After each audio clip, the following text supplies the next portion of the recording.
Tellement pitié de cette femme. Elle n'a que 28 ans et elle est atteinte de la maladie de Parkinson. Les hommes sont attirés par sa beauté et son corps. Lorsqu'ils se réunissent et qu'ils apprennent que sa maladie est incurable, ils l'abandonnent cruellement. Ce jour-là, Sophie se rend à l'hôpital pour un examen de contrôle. Elle semble avoir une tache étrange sur la poitrine. Elle ouvre son chemisier pour que le médecin l'examine. Mais l'interne derrière elle y jette un coup d'œil avec une expression de plaisir infidèle. Naturellement, Sophie ne supporte pas ce genre de hooliganisme. En quittant l'hôpital, elle a frappé l'homme à la tête avec son sac, en maudissant ce vaurien, s'attendant à ce que l'homme soit un homme comme les autres. Il s'est excusé avec un léger sens de l'humour et a fait rire Sophie en 2 phrases. Pour dissimuler son embarras, Sophie a fait un geste amical international et est partie. Mais elle était loin de se douter que cet homme allait complètement bouleverser sa vie. Cet homme s'appelle Pascal, un playboy connu qui non seulement a des vues sur Sophie, mais qui est en train de passer à l'action. Il sort avec une infirmière de l'hôpital pour obtenir le numéro de téléphone de Sophie. Une fois le numéro obtenu, il roule immédiatement avec l'infirmière. Il appelle Sophie et lui demande de venir prendre un café avec lui. Lors de leur rencontre, Happens when you're nervous. Mr. Expert, why would I be nervous? Because you're interested. And that would make me nervous. Yeah, your mind's telling you one thing and your body's telling you something else.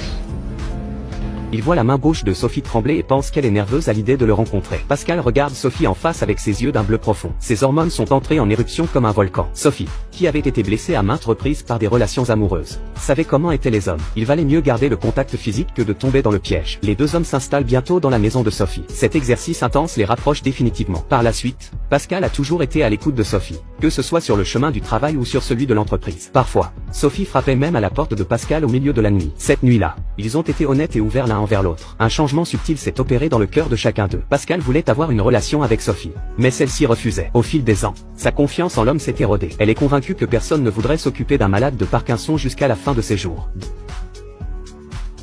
Jamais vu une ordure faire autant d'efforts pour asseoir sa personnalité. Pascal va draguer les femmes et coucher avec elles. Il aborde les gens avec un objectif et n'hésite pas à les abandonner une fois qu'il l'a atteint. Mais la présence de cette femme le pousse à ne plus fréquenter d'autres femmes. Depuis, Pascal veut voir Sophie à chaque instant, même lorsqu'il entend sa voix. Mais elle le repousse sans cesse. Un jour, Sophie est partie en voyage d'affaires. Pascal l'a poursuivie et a voulu l'accompagner, mais il a essuyé un refus. Sophie a dit qu'elle reviendrait le soir même, mais Pascal ne l'a jamais vue. Pascal l'a attendue à la gare toute la nuit. Le lendemain matin, il retrouve Sophie. Après tous ces jours passés ensemble, comment n'aurait-elle pas eu le béguin pour Pascal? Les vrais sentiments de Pascal l'ont amené à y croire à nouveau. When you ended, I get to hate you and act all cold and tell embarrassing stuff to my friends.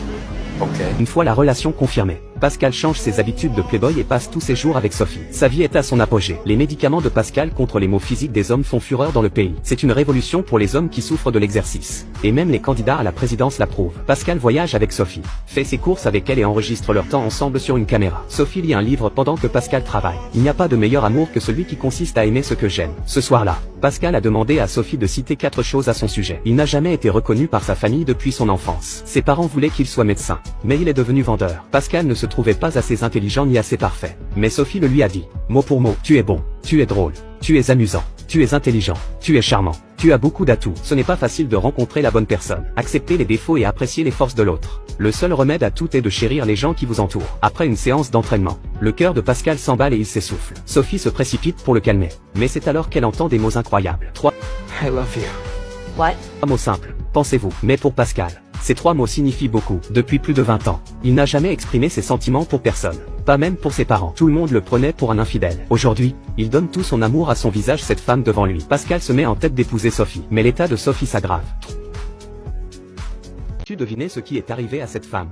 Elle ne peut s'empêcher de secouer la main avec son verre et ne peut contrôler sa main lorsqu'elle prend les ciseaux pour découper un tableau. Sophie est atteinte de la maladie de Parkinson à l'âge de 28 ans. Et le simple fait d'ouvrir un flacon de médicaments est devenu extrêmement difficile. Les ruptures de l'adulte sont souvent instantanées. Ce sentiment d'impuissance la met mal à l'aise. Elle tient des propos terribles pour forcer son compagnon Pascal à la quitter. S'effondre et pleure, parce qu'elle n'a plus que Pascal. Pascal, qui s'apprêtait à partir, a entendu les coups dans la maison et s'est retourné pour serrer Sophie dans ses bras. Il n'a alors aucune idée de la terrible maladie de Parkinson. Lors d'une réunion de patients, un homme d'âge mûr a dit à Pascal que ma femme était en phase terminale de la maladie de Parkinson et qu'elle ne pouvait plus s'occuper d'elle-même. Je dois l'habiller, changer ses couches et nettoyer ses intestins tous les jours. J'aime beaucoup ma femme, mais si c'était à refaire, je choisirais une femme en bonne santé. Les paroles de l'homme d'âge mûr rappellent à Pascal qu'il est encore jeune et qu'il a des options. Pascal commence à hésiter. Il s'est renseigné sur la maladie de Parkinson sur internet et a emmené Sophie partout pour essayer tous les traitements disponibles. Tout devant de rendez-vous en rendez-vous, de test en test, avec des résultats décevants. La vie est si dure que la communication entre eux se fait de plus en plus rare. Finalement, Sophie a baissé les bras. Elle choisit de rompre. La maladie de Parkinson fait désormais partie de sa vie. Elle a compris que la maladie était incurable. Elle l'a donc acceptée et a compris le désir de Pascal de se soigner. C'est une personne normale qui devrait avoir sa propre vie et ne pas être tout le temps avec une personne malade. La peur de l'inconnu les effraie. Après la rupture, Pascal est resté longtemps perdu. Lorsqu'ils se sont revus, Sophie était avec un autre homme. Il a lui aussi été promu et va bientôt travailler à Chicago. Au moment de la séparation, Pascal est à nouveau frappé par le sourire de Sophie. En faisant ses valises, il retrouve une vidéo de la première fois. Dans cette vidéo, le sourire de Sophie était si touchant. Les moments passés ensemble étaient si heureux. C'est à ce moment-là que Pascal a compris qu'il ne pouvait pas oublier Sophie. S'il la manquait, il le regretterait toute sa vie. Il s'est donc approché du bus dans lequel se trouvait Sophie. Il veut retrouver la femme qui lui a donné confiance en lui.